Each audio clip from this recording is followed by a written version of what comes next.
जय माता दी दोस्तों। माता रानी आपकी सारी मनोकामनाएं पूर्ण करें और आप जीवन में खूब सारी तरक्की करें। इसी के साथ आज का जो वीडियो है वो मैं शुरू कर रही हूँ। दोस्तों आज के वीडियो में मैं बात करने वाली हूँ जीवित पुत्रिका व्रत या जितिया पर्व के बारे में। जैसे कि आप सबको पता है कि जितिया का जो व्रत है वो आने वाला है साल 2024 में। आने वाली 25 सितंबर को जितिया का जो व्रत है वो पूरे नियम से किया जाएगा। ऐसे में ये 3 दिवसीय जो व्रत है वो शुरू हो रहा है 24 तारीख से। 24 तारीख को नहाए खाए करना है, 25 तारीख को निराजली व्रत करना है और 26 तारीख को व्रत का पारण करना है। जितिया व्रत अपने बच्चों की लंबी आयु के लिए किया जाता है। इसमें सोने चांदी या धागा की जितिया बनवाई जाती है और फिर ये व्रत जो है वो किया जाता है। बहुत सारे लोग इसे खुरजितिया जो है वो भी कहते हैं। खुरजितिया का जो व्रत है वो 25 तारीख को है और इस व्रत में बिल्कुल निर्जली व्रत जो है वो किया जाता है, पानी जो है वो नहीं पिया जाता है। तो 24 तारीख को ये व्रत जो है शुरू हो रहा है नहाए खाए को। तो आपको नहाए खाए वाले दिन मंगलवार पड़ रहा है 24 तारीख को, तो आपको नाखून काट लेने हैं, बाल वगैरह जो है वो धो लेने हैं। अगर आपके घर में मछली चावल या मछली जो रोटी है, मड़ुआ की रोटी जो है वो खा के व्रत शुरू किया जाता है तो आप इस दिन मछली खाएं। अगर आपके यहाँ का ऐसा विधान है तो ही खाएं, नहीं तो फिर जो मछली वगैरह है वो आपको नहीं खाना चाहिए। बहुत सारे लोगों के घर की परंपरा के अनुसार मछली अगर खाएं और फिर व्रत शुरू करें तो ऐसा मानती हैं कि जो व्रत है वो संपूर्ण होता है और बहुत शुभता का प्रतीक बताया गया है मछली, इसलिए बहुत सारे लोग मछली जो है वो खाते हैं। तो अगर आपके घर का ऐसा रिवाज है तो आप खा सकते हैं। अगर आपके घर का ऐसा रिवाज नहीं है तो आप मरुआ की रोटी या मरुए का हलवा जो है, मरुआ का जो आटा आता है उसकी रोटी बनती है, उसका हलवा बनता है। बहुत सारे लोग बोलते हैं कि ये बहुत ज़्यादा मतलब कैसा होता है, एक तरीके से बलवान बनाता है, इसलिए इसकी रोटी या इसका हलवा जो भी बना रहे हैं स्वयं खाएं, अपने बच्चों को भी खिलाएं। और अगर मरुआ की रोटी खा रहे हैं तो मरुआ की रोटी खा लें, नेनुआ का जो सब्जी है वो खा लें, नोनी का साग जिसको आप लोग तुरई की सब्जी जो है वो भी बोल सकते हैं, तो तुरई की सब्जी, नोनी का साग और मरुआ की जो रोटी है वो आपको खाकर जो नहाए खाए है वो आपको करना है। फिर अगले दिन जिस दिन 25 तारीख है, 25 तारीख को ये जो व्रत है वो शुरू होगा। तो 25 तारीख को आपको सुबह जल्दी जगना होगा, 2:30 बजे 3 बजे इस प्रकार से जग के आपको जो सरगी है वो करना होगा। तो जो सरगी है वो आपको दही चिवड़ा या जो भी आप नींबू पानी वगैरह लेना चाहते हैं, वैसे पानी वगैरह लें तो ज़्यादा सही है, जूस वगैरह नारियल पानी वगैरह, क्योंकि अगले दिन अभी थोड़ी सी गर्मी भी हो रही है तो प्यास जो है वो ज़्यादा लग सकती है, इसलिए कोशिश करें कि ठंडी चीज़ों का ही सेवन करें। तो सरगी है वो कर लेनी है। एक ब्रश जो है वो नई रखें, या जब व्रत रखती हैं तो व्रत में आप किसी भी पत्ते का जो दातून है वो करना चाहिए, या जैसे मान लीजिए कि अमरूद का पत्ता है उसी को चबा के और दातून जो है वो कर लें, या जो भी आपके आसपास दातून मिल जाती हैं वो आपको दातून करना चाहिए।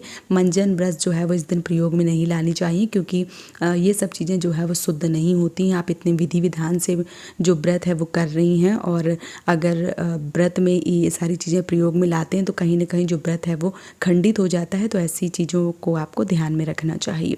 तो दांत वगैरह जो है वो पहले साफ करके जो है वो रखें। सरगी खाने के तुरंत बाद अच्छे से दांत वात साफ कर लें, जो भी मुंह में जूठन वगैरह है वो साफ कर लें, क्योंकि सुबह जो है वो आपको व्रत रखनी है। तो फिर जिस दिन आप 25 तारीख को सुबह जल्दी आपको उठना है, स्नान कर लेना है। आप तालाब नदी जहाँ भी स्नान कर रहे हैं वहाँ करें, अगर घर में कर रहे हैं तो फिर घर के पानी में गंगा जल मिला के स्नान कर लेना है। इसके बाद आपको जो तरोई का पत्ता है, जो झिगुनी का पत्ता है, जो भी आप बोलते हैं, उसके पत्ते में आपको क्या करना है कि तेल और खरी जो है वो चढ़ाई जाती है जीमुत वाहन के लिए, चील सियारन के लिए, और जिनके पितृ नहीं है, मान लीजिए सास नहीं है तो सास के लिए, और अगर आपके पास हैं तो फिर नहीं चढ़ाना है। तो जीमुत वाहन के लिए और चील सियारन के लिए चढ़ाना है। उसके बाद जो खरी और तेल है वो आपको अपने बालों में लगाना है, लट में। उसके बाद दोबारा से फिर से स्नान करना है अच्छे से। उसके बाद स्नान करके अच्छे से शुद्ध वस्त्र जो है वो धारण कर लेना है। नए वस्त्रों का कोई नियम नहीं है, अगर आपके यहाँ है तो आप पहन सकती हैं, नहीं तो नियम नहीं है। उसके बाद आपको माता तुलसी की पूजा करनी है, सूर्य भगवान को जल देना है, और उसके बाद आपको दही चिवड़ा जो है वो चढ़ाना है। अगर आपके घर का विधान है कि पुआ और जलेबी चढ़ती है तो आप पुआ और अगर जलेबी और पुआ चढ़ते हैं तो फिर आप जलेबी और पुआ जो है वो चढ़ाएं।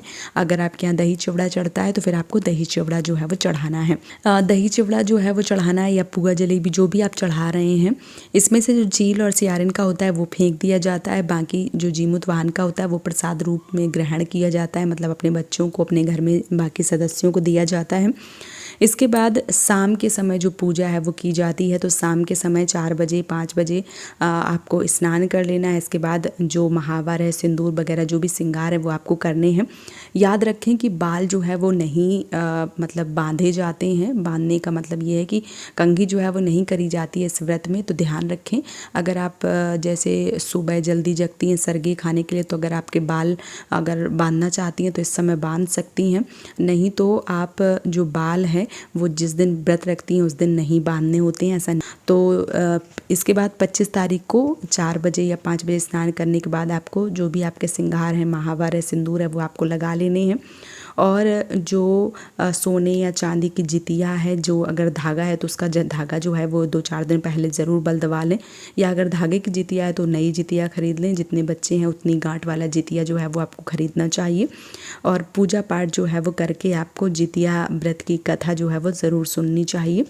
कथा सुनने के बाद ही जो जितिया है वो पहनी जाती है। बहुत सारे लोगों के घर में पारण वाले दिन जो जितिया है वो पहनी जाती है, तो आपके यहाँ जैसा नियम है उस तरीके से आपको कर लेना चाहिए। जो कथा है वो सुन लेनी होती है। उसके बाद अगले दिन जिस दिन पारण किया जाता है उस दिन भी आपको सुबह जल्दी स्नान ध्यान करना है। उसके बाद केले के पत्ते में आपको खीरा, केला और जो किराव है, अकुड़ी है वो रख के और भगवान जीमूत वाहन को, चील सियारन को जो है वो चढ़ाना होता है।